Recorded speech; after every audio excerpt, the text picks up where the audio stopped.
All right, I think we'll get started. No one's coming in recently. So I hope your weekend is going, or your weekend went well and your week's starting well. It's nice out, so if you can, try to get outside later on. All right, so today we're going to do a few things. We're going to go over that problem set that was due last week. The scores for that were pretty good. I can't think of the average right now, but it, was okay. And after we go over it, we're going to talk a little bit about what the library offers in terms of resources for that proposal and that paper that you have to do for policies or on a policy. Okay, so share my screen.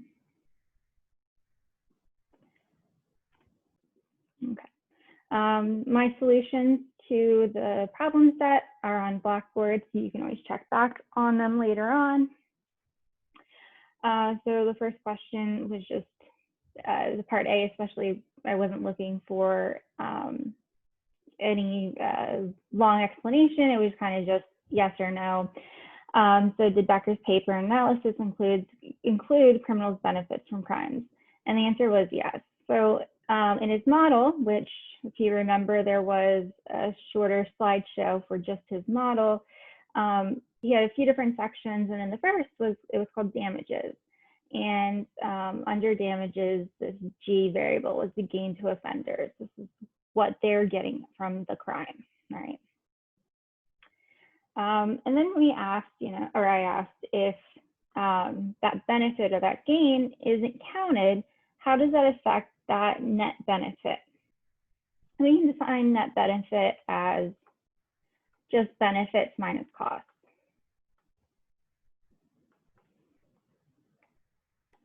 And this is to society. So society's benefits from the crime versus the cost. Society's benefits from the crime besides the offender, probably zero for the most part, are pretty low, but mostly we'd have some sort of cost. So if we count the offender's benefit, we might have a case where the benefit minus the cost is positive. So if the benefit is greater than the cost, this net benefit is positive. And this is what we had when we talked about an efficient crime, where the idea was maybe a little weird, but society was better off after this crime was occurred. So the amount of resources that we should maybe put out to solve this crime would be pretty low, or we wouldn't do that at all if we could model all of this fully.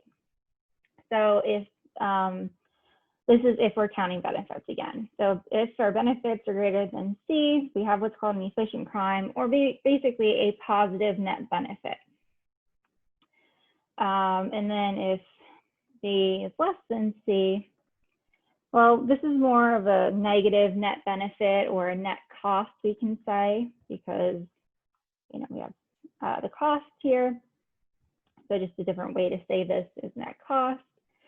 And this pretty much tells us, again, we're losing because this crime occurred. These offenders or this offender did a crime and society is worse off. And so to correct this and hopefully maybe deter other offenders, we are going to put some resources in. Now, for the most part, we aren't going to want to spend more than this cost. So like if this net cost, we ended up equaling negative $5,000, we would probably want to try to spend about $5,000 apprehending this criminal. Anything more than that, and it would be almost like wasteful. It wouldn't be worth it. So $5,000 would be about what we want to spend. Now, if the offender's benefits aren't counted, so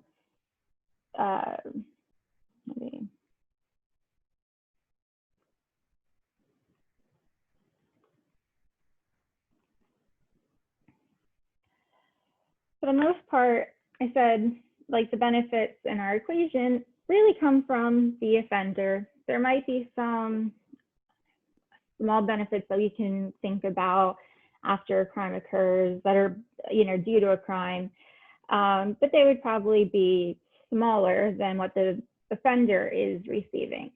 So this benefit benefit in general is definitely going to decrease.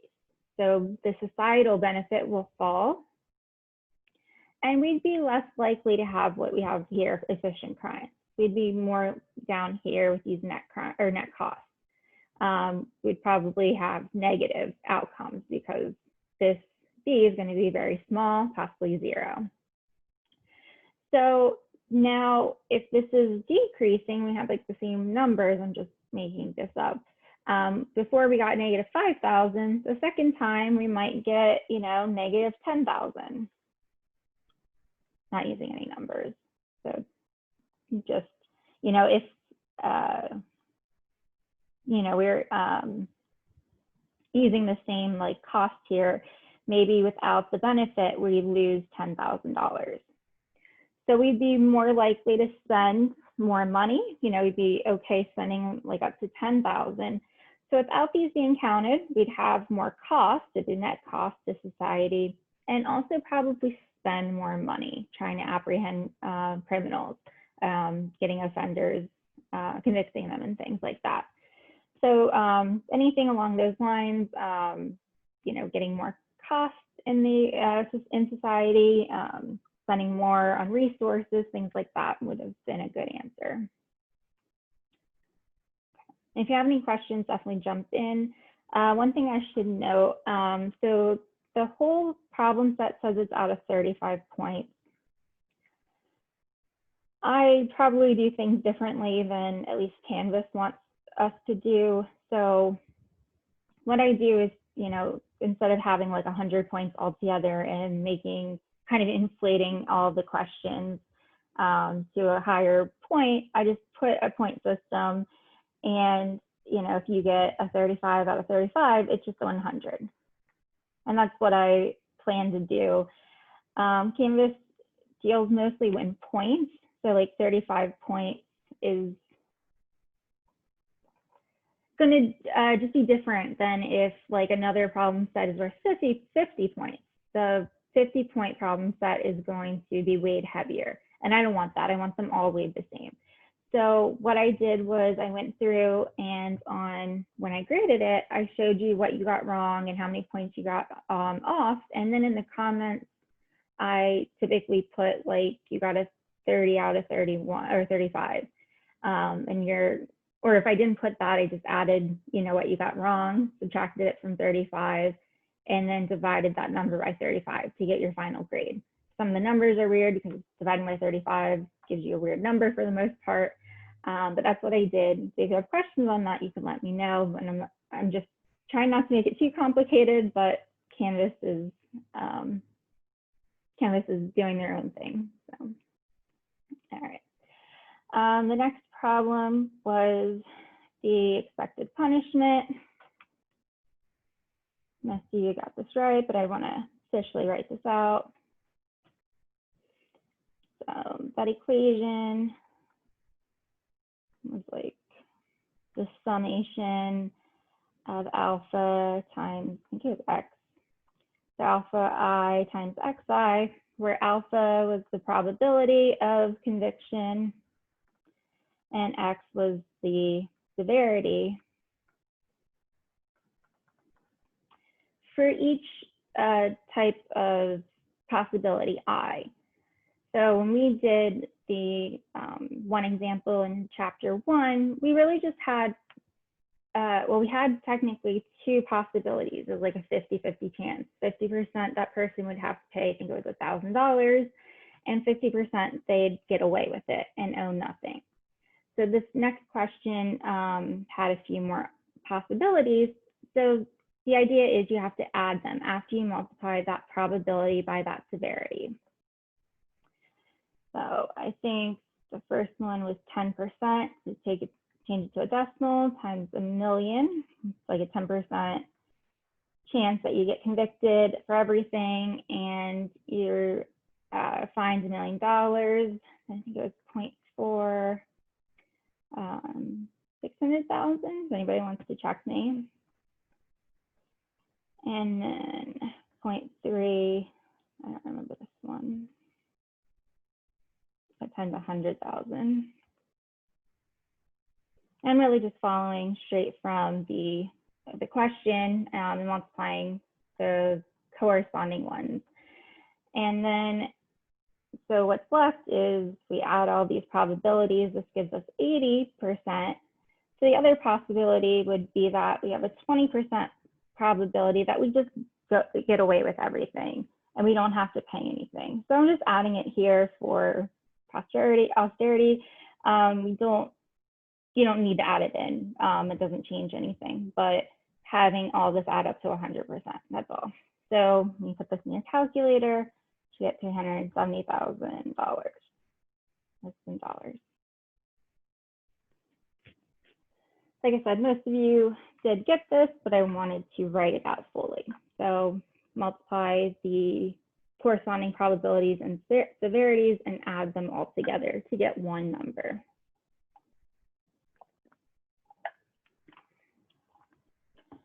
And then the question asks, well, what would affect your decision to commit this crime more? Would it be changes in these probabilities of conviction, or would it be in the fine amount?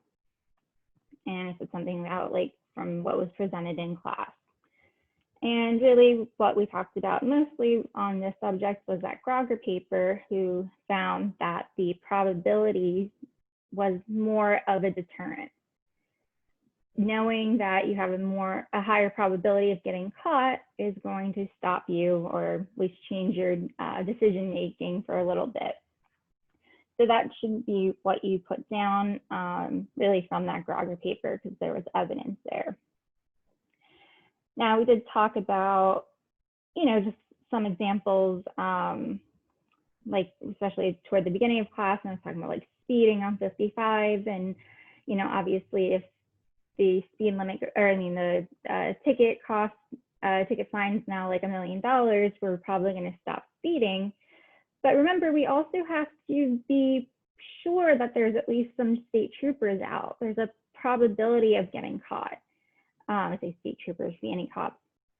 But if you hear that the fine amount is $1 million, you're like, oh man, as you're driving, doing your 65 now, and you never see a cop, and you don't see a cop pull anybody over, well, you might think to yourself, well, the probability is really small.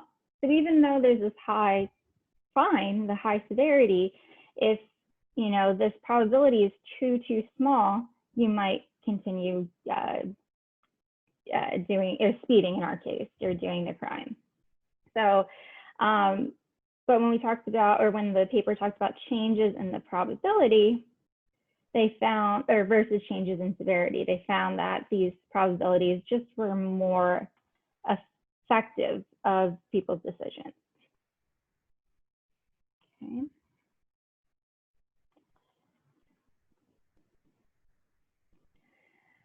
And then the last one, pretty sure almost everyone got this correctly, or for the most part.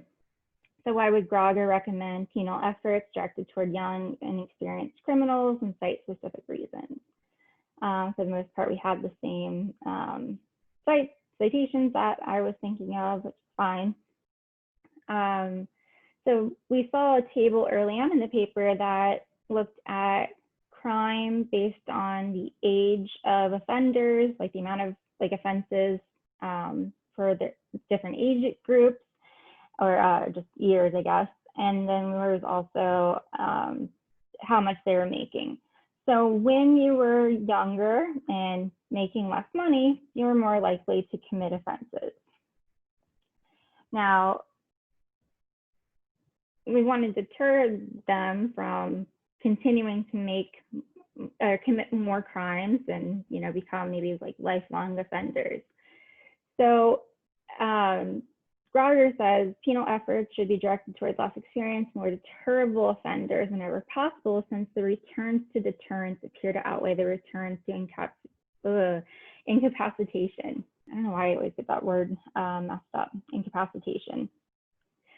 So here, Grauder found with younger people, it would be better to deter them from committing crimes, and somehow, like,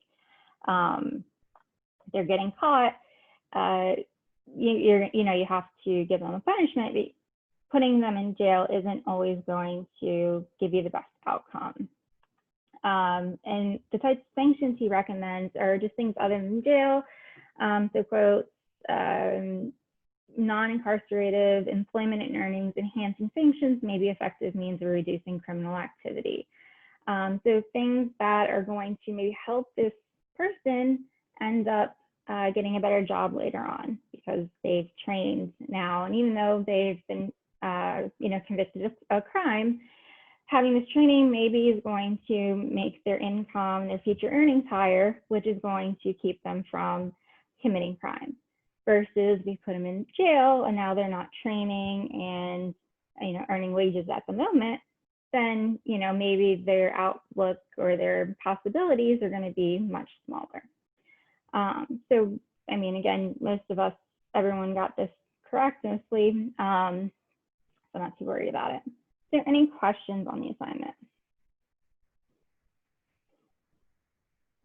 Okay, pretty straightforward. Will we be able to oh, sorry. Will we be able to go back and look at these answers somehow, or for, like, future reference? Yeah, I put them under, I think, last week's module on Canvas. It says like assignment 1 solutions. Okay, thank you. Make sure I put it so you can see it. Yeah, so it's under week 4, where the problem set was. So you'll be able to look back at these later on. And again, pretty straightforward. I wasn't trying to catch you like, oh, you didn't explain this when I didn't ask for that or anything. So don't be afraid if you just have like a 1-word or a number answer. That's totally fine. All right. Last week we talked about that policy project that you have, for the semester.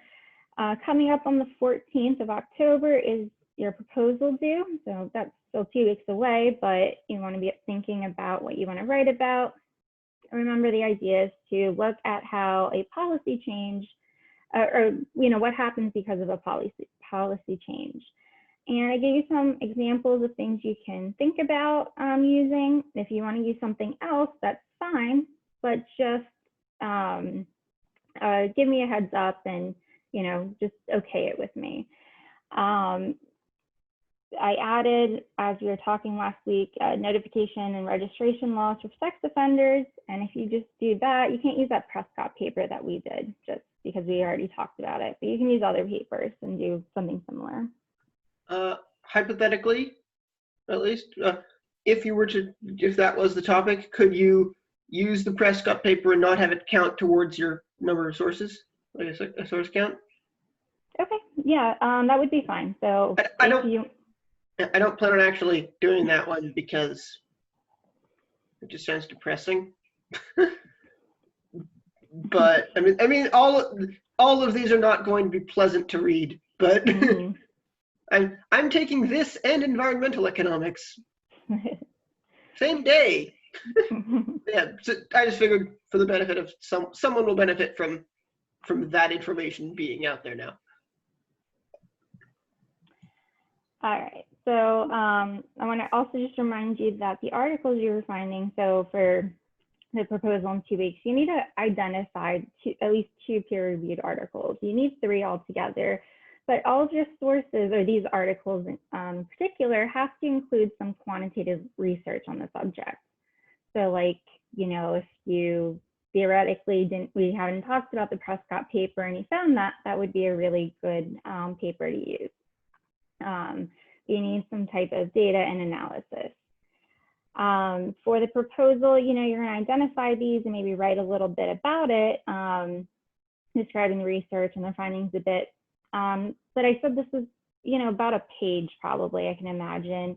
So you don't have to go really in depth with your research and your analysis of that paper, either paper. Just kind of give me an overview. And, if you have the time and you want to start that, that's of course okay, but you don't have to necessarily do that for now. That's going to be more for when you actually do the paper, which is due November 18th. It seems like forever away until you remember that October is this week. So in your actual paper, that's where you're going to analyze each of your papers a little bit more. Your paper should probably be about 4 to 5 pages altogether. So you have some backgrounds and then talking about the 3 papers and then, summarizing it as well. So, probably about a page per paper, about. Not going to, fail you if it's not exactly 4 pages or anything, but you want to get, enough written down that needs to be talked about. All right, so today we're going to talk about, first of all, I said these, the papers that I want you to talk about should be peer reviewed. So we're going to talk about what exactly that is and how to find those sources, what the library has to offer, and different ways to cite that. So the first thing, I realized when I was talking to someone that a lot of college students might not even know what peer-reviewed articles mean, like why why we keep saying that and why they're important, or just what they are in general. So I found this, cute little video that explains it, and I think it summarizes everything pretty well. So this is just an overview of these peer-reviewed papers. Scholarly articles, academic articles, peer-reviewed articles. You may have heard these terms used by your professor, but what do they mean?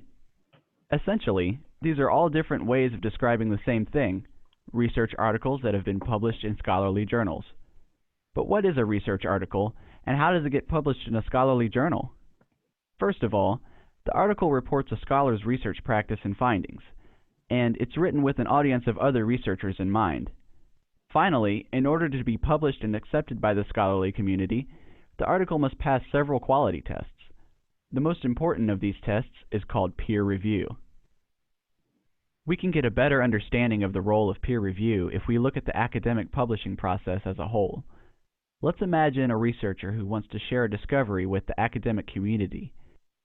To do this, he writes a draft article describing his research and findings and submits it for publication in a scholarly journal. Here's where the article has to pass its first test. The journal's editor reads over the article to decide whether it's a good fit for her journal. If it is, she sends copies of the article to a group of experts to evaluate the article's quality in a process called peer review. This is the article's second and most important test. These experts are the author's peers, since they're working in the same research area. And since they're making a judgment about the article, they're sometimes called referees. So peer-reviewed articles are sometimes called refereed articles. Each reviewer evaluates the article by asking questions to judge the quality and significance of the research. Questions like, what is this research about? Is it interesting? Is it important? Is the methodology sound? Are the conclusions logical? And are the findings original? Based on the answers to these questions, the reviewers decide whether the article is worthy of publication in the journal.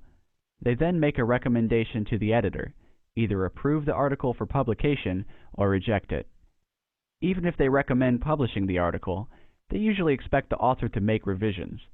The editor, however, makes the final determination whether the article should be approved, rejected, or revised. Rejection is common, though. The most prestigious journals are very selective about the articles they publish, so they tend to have high rejection rates. Some journals reject more than 90% of the submissions they receive. From the time the researcher first submits his draft article to the time it is finally published, several months or years may have elapsed. Once the journal is published, it is made available to subscribers, which are usually university libraries, because individual subscriptions are very expensive, often hundreds or thousands of dollars a year. By the way, like all established systems, the peer review system has its critics, and scholars continue to think about how the peer review process might be improved. The library has tools to help you find peer-reviewed research. If you want to know more about the peer review process or need help finding peer-reviewed articles, ask a librarian for help.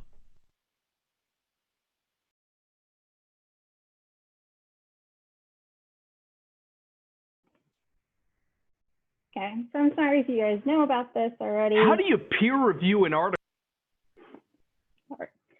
I apologize if you know all this already, but not everyone does as an undergrad.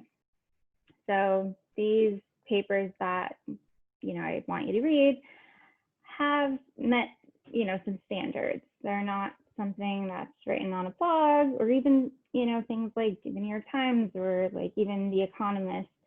Like, while those might be, well-written pieces, they're not necessarily to the same level as these articles. Now, your tuition money pays for access to a lot of resources from the library, a lot of these databases and journals.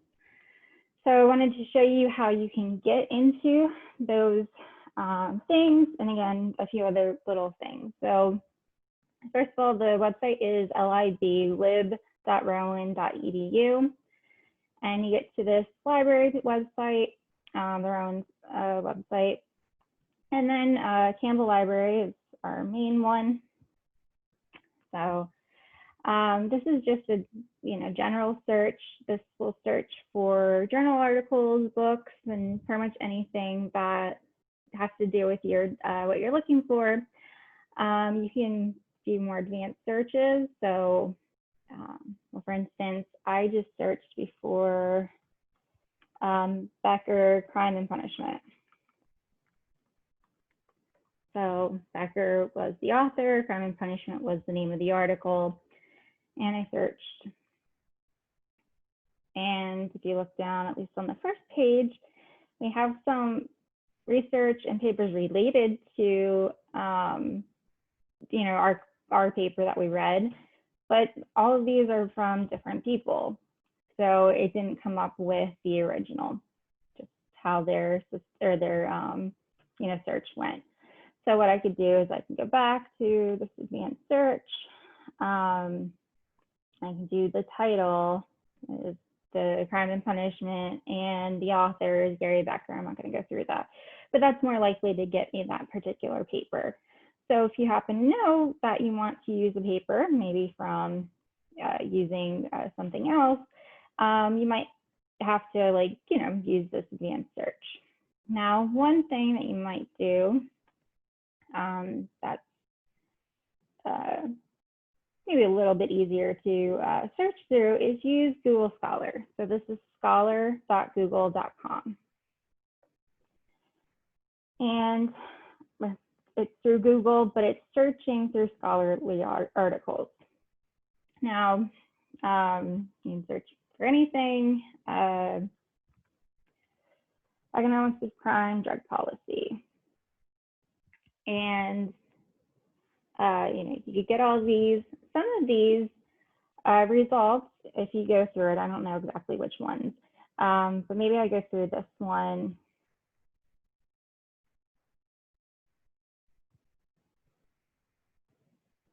I was trying to find something. Okay, so I would have to pay for this. I have to order photocopy. So obviously I'm not recommending you paying for anything. I'd prefer you not to pay for any of these.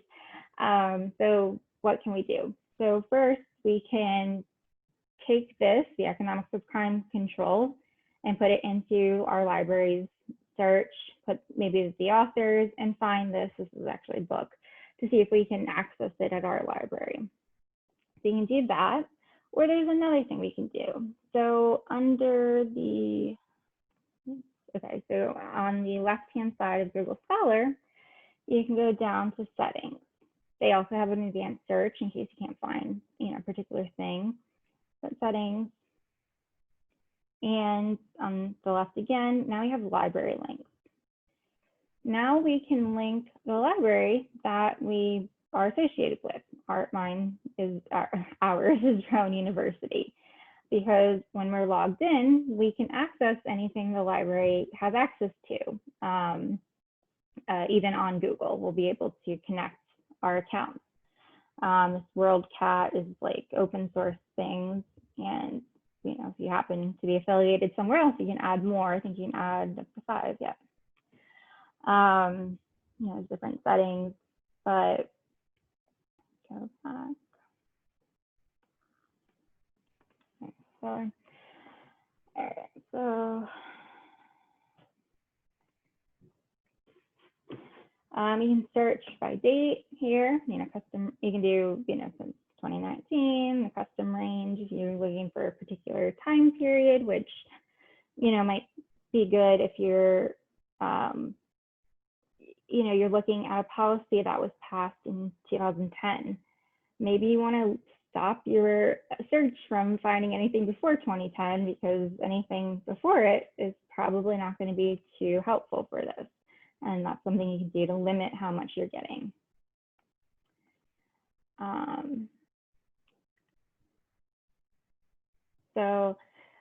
Like I'm just looking for this. There's this paper, and it says you can get the PDF here. So I think you can get this like for free without the library, but the library also has the full text. So if we click here, I'm already logged in. So it's going to take you to the library site where you can access it.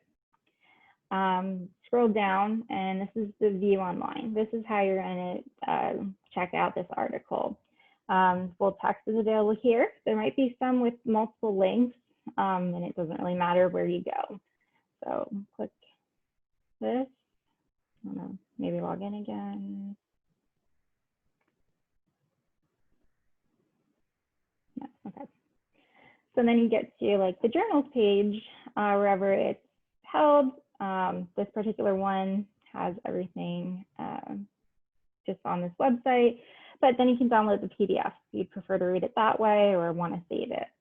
So you can download it for free. Again, you're not going to hit a paywall.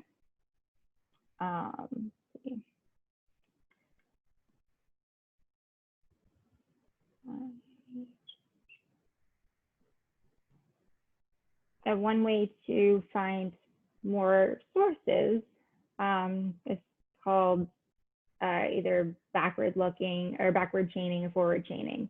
So I'm going to just put this on for only a minute, but it might help you understand how to maybe find other things, other articles. If you found the perfect article and you want to find more, searching forwards and backwards will help you find them faster. Searching forward lets you find research based on your perfect article. Searching backwards will help you find research that your perfect article was based on. To search forwards, look up the title of your perfect article in a database, the library's online collections, or Google Scholar. To search backwards, look up items in your perfect article's reference list in the same places. Articles cited in many places are more likely to be highly considered in your subject area. What else can you do with a perfect article or item? By choosing the subject terms used to describe your perfect article in a database, you can use these same terms to search for more articles like it. You can also set the databases to search automatically for you and regularly send you results as new research is added.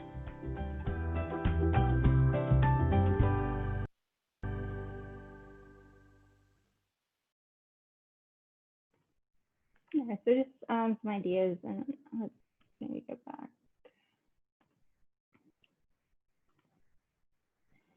So I'm going to try to find the Becker paper on Google Scholar. And it is the third one. So this is Crime and Punishment. The official title is An Economic Approach. So I shortened it anyway, and that's why maybe I couldn't find it too quickly in the Rowan search. Now, if I want to see other research that cited this paper, and this one you're going to find a lot. This one is cited by 20,216 articles. It's one of the first articles in crime economics, so that's why you're going to get a lot of hits. I don't recommend doing that for this particular paper, but maybe on others, like this one above was cited by 15. Well, you click that. Now, these are all the articles that use that particular paper. So if you've read the original paper with Becker and Foucault on Crime and Punishment, and you're like, oh, this is actually pretty good, you might be able to go forward and see who cited that article and see if that matches also what you're researching. Of course, it might not match perfectly, but then you can read at least the abstracts or the descriptions and decide if you want to look further into the paper. A lot of times what I do personally is I kind of just set up some time, and like the first day I'm kind of just like finding articles, and I'll just download them and keep them in a folder. And then another day I have to like really sit down and start reading them. And then I start saying, okay, this one has nothing to do with what I want to look for. I just, like the title, or, this author typically does write about this. And then throw them away as I'm reading through them. You might be a person that wants to read through them first. It's up to you. But, this is one way to find other articles. The other way that they're talking about is looking, you can look at the citations or the bibliography of the book. You can look at the bibliography of the other articles, of an article you're reading. So, also book.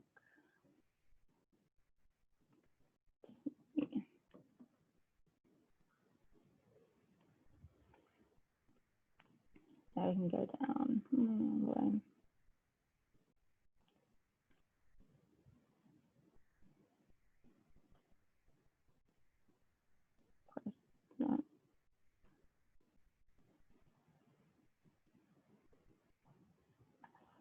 This is a law paper. Maybe it's a little different. Okay, but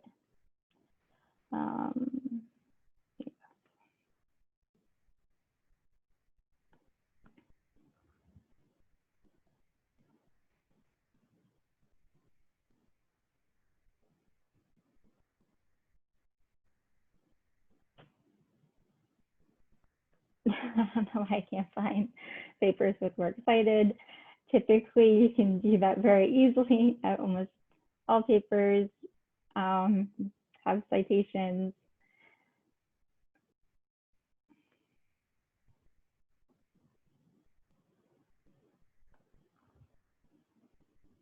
References. So here I have, if I go through this paper and I'm like, oh, this is helpful, you might go and see what articles this is citing.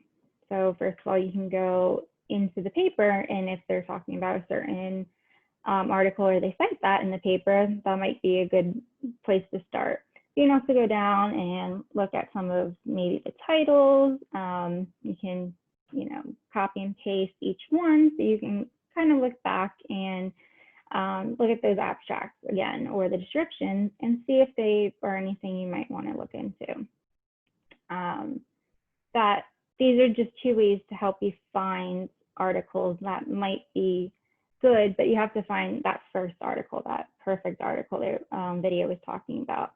And that really comes from just going on to either Rowan or Google Scholar and searching for, your topic and maybe crime economics with that. All right, now I'm going to show you how to use what's called RefWorks for citations. So I'm going to put the thing in the chat, the URL in the chat. That's waiting around. This is free, and it's also supported through the library. So if you want, you can get on here, and you can make a login and everything, like register, or you can just use login from my institution. You search for Rowan University, and it brings you, I'm already signed in like 10 different places here, but it'll bring you to where you, sign in, and now you're connected. So you're with the university website or library, and you have a RefWorks page as well. Now, RefWorks is just a way to organize your paper or projects and create a bibliography after you're done, or a works cited page. It can be kind of daunting if you have like 10 PDF saved that you maybe want to use, and then you have to go back and start making your works cited, because, you know, depending on what you use, typically sometimes that can take some time. So this way we'll generate it for you. Now I logged in here to make sure I get connected through Rowan. Now if I go onto Rowan's page and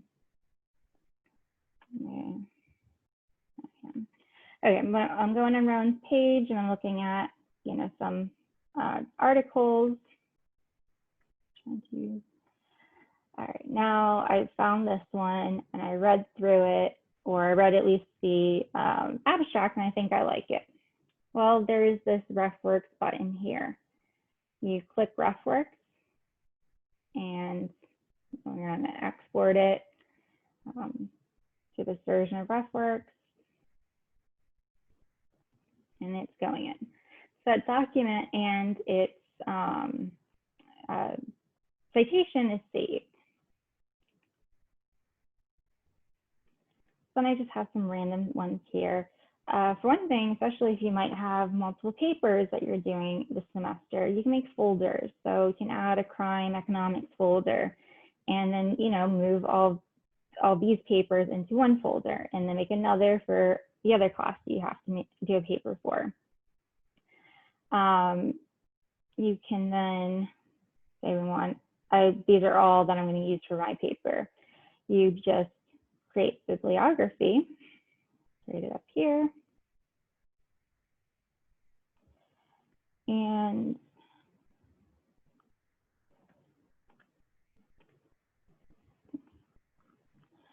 now officially, economics usually uses MLA. If you happen to use AMA, it's not a big deal as long as everything's cited. I think that's probably the biggest thing. So MLA is more official looking for economists at least. But again, if you use what you came up with first, which was AMA, there's not an issue there. So this would be my works cited.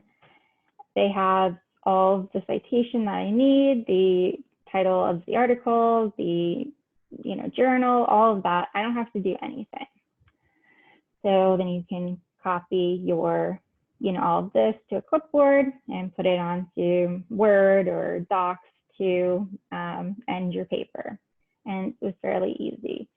You can also do that with Google Scholar. You can also connect it here. Your settings. So there's just under settings, that first page that comes up, there's a bibliography manager. And you can say show links to import citations into, and RefWorks is here. There's a few other options that are just other programs like RefWorks that do the same thing. But again, the library subscribes to this and I know it promotes its use. So even when you're on here and you're looking for things, this was that weird paper that didn't have citations. You're looking for, a paper, see if I can find something that's, yeah, so we're on JSTOR. There should also be a spot for the reference or the citation somewhere. It depends on the site, of course.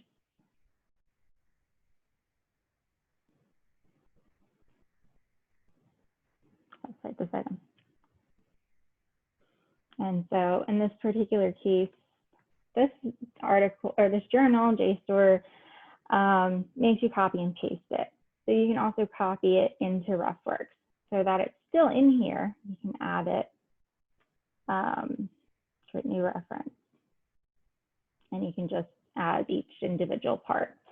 So it's a little bit more work, but if there's not a RefWorks button, maybe you can't get this on the Rowan library site or something like that, you might just have to do this. So it's an extra step, but you also don't need to know like those spaces that you have to put in and all of that and the order of things. Let's see. Does anybody have any questions about finding anything or anything like that?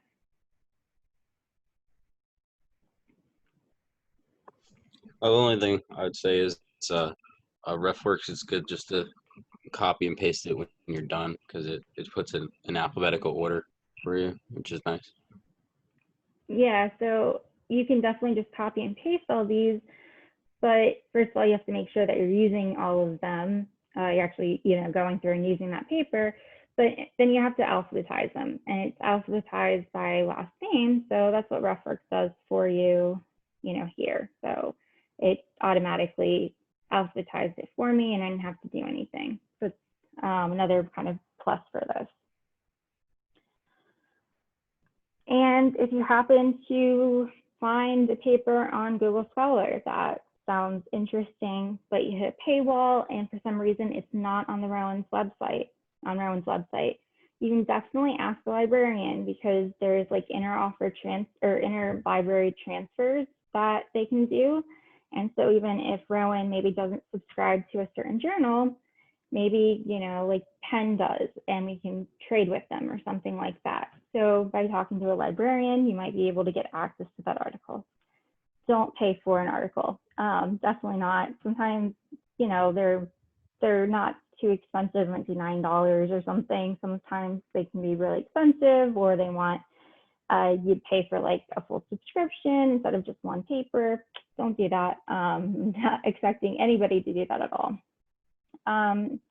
And if you get stuck to finding sources, you can also talk to librarians because their job is to work with researchers. One of their jobs is to work with researchers and help them. So they can also help you there. And if you're on the library's website, there's a chat, ask the librarian, so you can get some information here. Is there any other questions here for finding articles, citing them?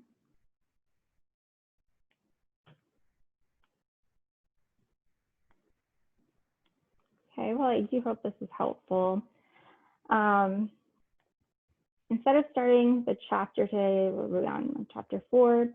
I think I'm going to leave it here, and then we'll start it on Wednesday. So I'm starting it and having to stop kind of soon.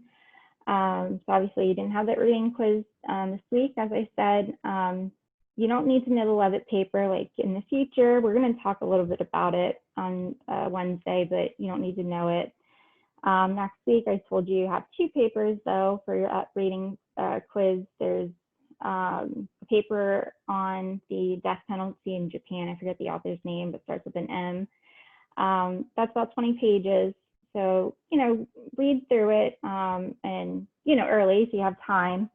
But I think it's fairly straightforward. The second paper is on, I think it's on, I can't remember what it's on, but it's on something that we're talking about the week after, but I want you to have it read for next week. And that's only 7 pages. Oh, that's private prisons. That's what it's on. So it's only 7 pages and it's fairly straightforward as well. There's a lot more statistics in that. It's kind of just informative. So you don't need to know that, but kind of get a sense of what they're talking about with regard to private prisons. So that's for next Monday. So I wanted to let you know early so you can always get started on that. So we don't have the Levitt reading quiz on Wednesday? No, you don't need to know Levitt at all. Okay, thank you. Yep. All right, well, if you are good, I hope you have a great day.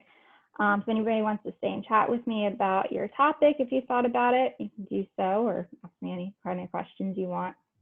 All right, have a good one. Thank you, too. Thank you. Have a good one. Have a good one. Thank you. Bye. Hey.